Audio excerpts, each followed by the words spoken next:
د طاقت او د غذایت نه ډک भरपूर خوراک به جوړو. مطلب پانچې به جوړو، څوک ته پایې وي، څوک ته پانچې وي، څوک ته د غټ څاروي خپې وي، او هغه هم پکې به چڼه اچو. د پایو د طاقت نه خو انکار نشو کولی، چڼه کې هم ښه طاقت دی. مونږ اکثر ساده جوړو که نه، خو تاسو به بازار کې هم خوړلی چې چڼه کې هم پخېږي، زه نه کورونو کې هم پخېږي، خو ډېر خلک یې نه پخېږي. راځي اسانه طریقه ده ښیمه. لکه دا یو غټه خپه ده که نه، نو هغه د سرمن سره ده. ځنه خلک وایي تاسو سرمن ترې نه اخوا کوئ، نه چې سرمن ترې نه اخوا کوئ نو دوی هډوکي پاتې شي، نو چې هډوکو ته دونه شوق دی خالي هډوکي ملاویږي، هر وړی دا ګوره دغه یې ترنه سوځولي، ویښتې یې ترنه سوځولي، دلته صفا تیاره ملاویږي که نه. امې راغوښتې ده بس امې ښه ښکلې ووینځله، مالګه مې پکې واچوله، یو ساعت به یې پرېږدم هم ربته زه چای وڅکم. هغې نه پس زه راغلم، لکه ما چاڼ کې واچوله، ما ویل چې دې نه اوبه وڅڅېږي، او یو کپ ماسته مې وایستو، هغې کې ما نیمه چمچه سالن مساله واچولی، یو چمچ مې پکې ګرمه مساله، لږ شانتې کورکمانو او سور مرچکې خپل خوښې سره واچوي، او دنیا او د زیره پاوډر مې پکې واچولو.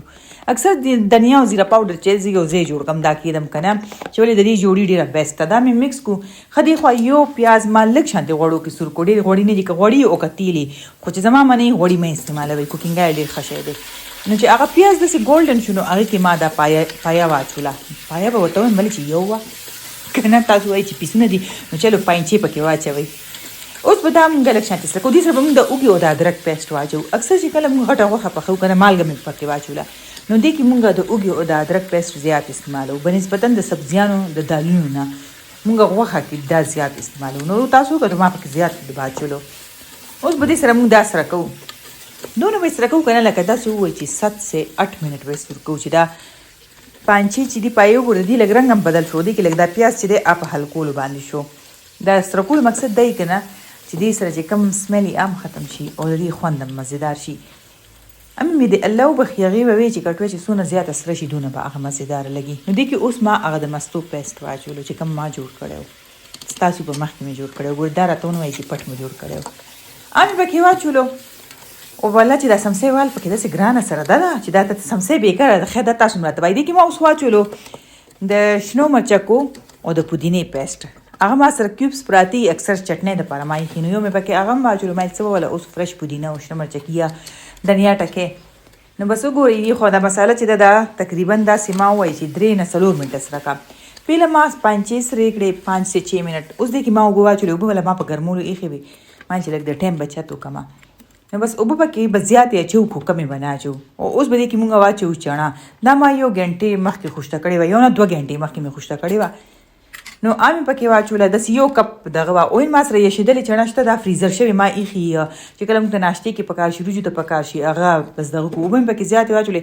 که تاسو چېرې یشېدلې چڼه پکې اچوئ نو به په دې ځای کې پکې نه اچوئ، چې کله دا پانچې چې نرمې شي نو اینډ کې به پکې تاسو اچوئ چې 10 منټه به سره به یې وخوټ کوئ. دا غي دا طریقه ده. ځنه خلکو سره یشېدلې وي، ما سره هم خو ما پکې دا واچوله. دا طریقه ماته له اسانه ښکاري. او دې کې به کنور کیوبس 2 واچو، ځکه چې دا پایې چې دي که نه دا ډېرې خوندورې، خو دې کې ترسکونوالی نه. زه اکثر دې کې د غټ څاروي هډوکي اچوم، هډوکي چې هغې خوروا ډېره مزېداره وي. نو هغه نن هډوکي میلاو نه شو ورسره، وی بغیر د غوښې د نلې هډوکي و، ما تل نه د غوښې سره مې هډوکي لږ پکار و، نو ځکه دې کې ما اوس کنور کیوبس واچول. خو که تاسو پکې نه اچوئ ما اچوئ. بس دلته مې کوکر پې بند کو او دې له به زه پرېشر ورکوم. پهله په تیز ګیس، بیا ګیس ورلاندې ښه سلو کړئ، داسې نه چې ورلاندې مړې کړئ، مطلب چې نیم نم کمي، او بیا به ورکړئ داسې 1 غنټې د پاسه پرېشر، لکه 1.5 غنټې یا 1 غنټه 20، او کوکر باندې هم ډیپینډ کوي. زر نه کوکر زر نرمول کوي، زه نه کوي. نو بس دلته 1 غنټې نه بره ټایم واغستو، 20 منټه د پاسه غنټه مې ورکړې وه. وګورئ ښه ښکلې نرمې دي، دا هم نرمې دي او پانچې هم نرمې شوي دي. چڼه داسې نه ده چې بیخي پکې ورکه شوه، بیخي پکې ورکه نه ده، ښه مزېداره پکې لا ژوندی ده. وګورئ چې دا په دې نیمه شو، خو مطلب دی چې دا پسته ده. او دې کې دا خوروا ماته ډېره کمه ښکاري ده که نه، او که چېرې ته نان ورسره خورئ بیا خو به پکې خوروا ضروري وکئ. نو دې کې زه اوس اوبه واچوم. که تاسو پکې اوبه پیله نه زیاتې چولي نو بیا به تاسو ته کېدای شي چې زیاتې اوبه ګیس ولاندې بل کوئ، لږې اوچې کوئ، او چې نه چې کمې پکې اوبه واچوئ هېڅ مسله نشته، او ښه مزېدار وله یو جوش ورکوئ. چې یو جوش ورکوئ نو بس بیا ښه مزېدار تیار شي. دلته وله ما جوش ورکړو، دڼیا مې هم پکې اچولې ده، شنه مرچکي هم پکې اچولې دي، فرق پې نه پرېږدي. ځنه خلک وایي ته پکې کچه اوبه واچوي ټول خوند دې خراب شي.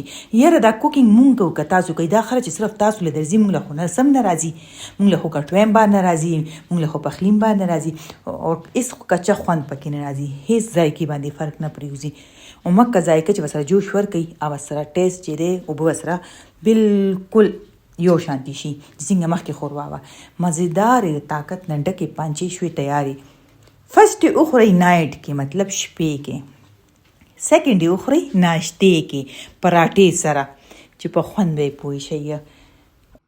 د ریسیپي ما تاسو سره نه شیر کړې ما تاسو سره ساده د پایو ریسیپي شیر کړې د اکثر خلک هغه پخې خو تاسو داسې پخې کوي کنه په دې طریقه دي کې ما ټماټر وانه چلو تاسو وکړو ځکه چې اکثر پاینچې کې موږ ټماټر نه چو کنه موږ چې دې خپل ذایقه مو راشي او مکه اوریجنل ذایقه او اوریجنل مزه او اوریجنل طاقت.